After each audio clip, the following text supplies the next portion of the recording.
नमस्कार दोस्तों, मैं डॉक्टर मनीष आप सबका स्वागत करता हूं चैनल में। आज हम बात करने वाले हैं प्लेटलेट्स के बारे में।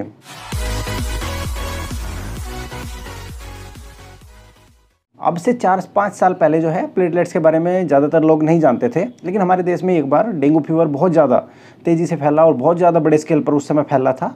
तो तब ये जो है ज़्यादातर लोगों की, आम लोगों की जान पहचान में आया था कि प्लेटलेट्स क्या होती हैं। उस समय डॉक्टर्स बताते थे ब्लड टेस्ट करा के कि आपको डेंगू फीवर हो गया है और आपकी प्लेटलेट्स जो हैं वो बहुत ज़्यादा कम हो गई हैं। तो बहुत ज़्यादा चिंता करते थे लोग उस समय प्लेटलेट्स को लेकर के, पूरे डिप्रेशन में चले जाते थे।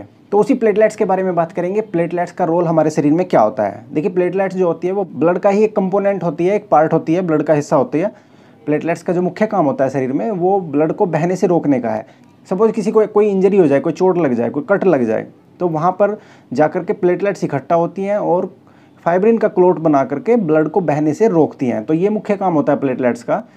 प्लेटलेट्स शरीर में सामान्य जो नॉर्मल रेंज होती है 1.5 लाख से अगर यदि कम हो जाए तो उस स्थिति को थ्रोम्बोसाइटोपिनिया कहते हैं।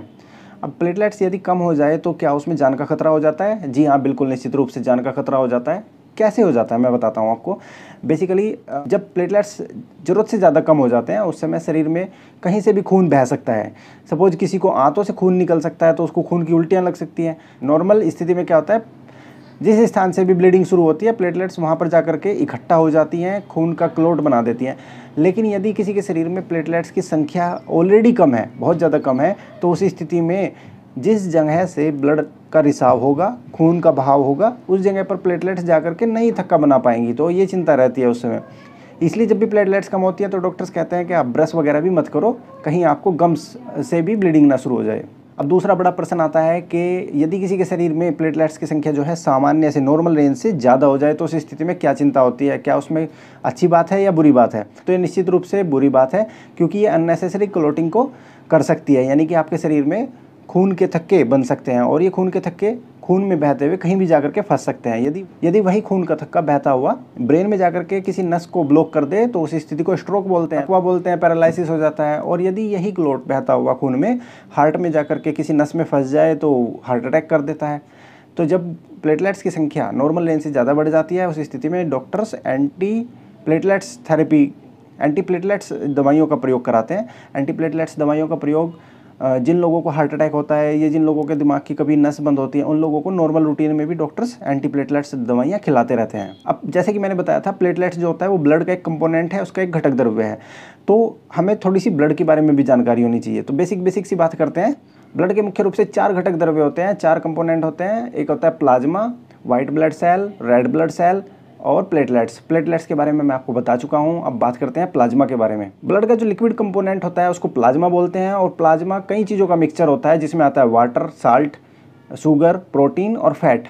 ये सब चीज़ें प्लाज्मा में होती हैं।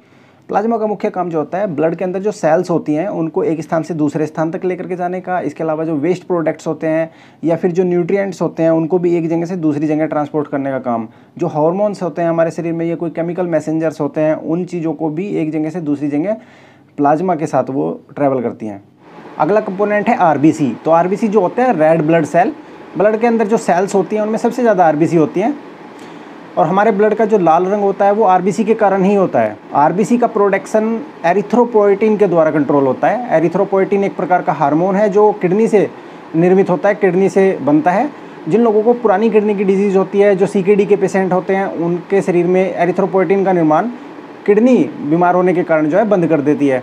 तो डॉक्टर्स को बाहर से इंजेक्शन लगवाने पड़ते हैं एरिथ्रोपोएटिन के, ताकि शरीर के अंदर ब्लड का निर्माण, ब्लड की फॉर्मेशन नॉर्मली होती रहे। आरबीसी के अंदर एक विशेष प्रकार का प्रोटीन होता है जिसको हीमोग्लोबिन बोलते हैं और यह वही हीमोग्लोबिन है जिसको आप ब्लड टेस्ट के माध्यम से पता करते हैं। हीमोग्लोबिन का मुख्य काम ऑक्सीजन को एक स्थान से दूसरे स्थान तक ले जाने का और जो वेस्ट प्रोडक्ट होता है कार्बन डाइऑक्साइड उसको भी एक जगह से दूसरी जगह ट्रांसपोर्ट करने का काम होता है।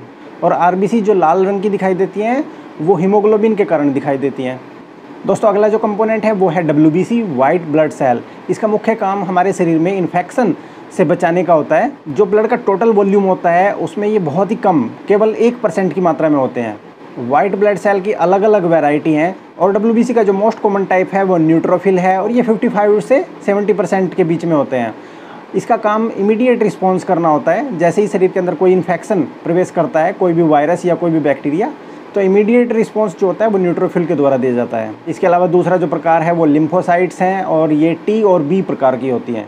ब्लड का निर्माण हमारे शरीर में बोन मैरो के अंदर होता है। बोन मैरो हमारी जो बोन्स होती हैं उनके अंदर होती है। जब कभी बोन मैरो की कोई परेशानी आ जाती है, कोई विकार पैदा हो जाता है, तो विभिन्न प्रकार की बीमारियां शरीर के अंदर पैदा हो जाती हैं, जैसे leukaemia, lymphoma, bone marrow failure और विभिन्न प्रकार के इम्यून डिसऑर्डर्स हमारे शरीर में हो जाते हैं। तो आशा करता हूँ आपने ब्लड के बारे में आज बहुत कुछ जान लिया होगा और मिलते हैं अगली वीडियो में। तब तक के लिए नमस्कार।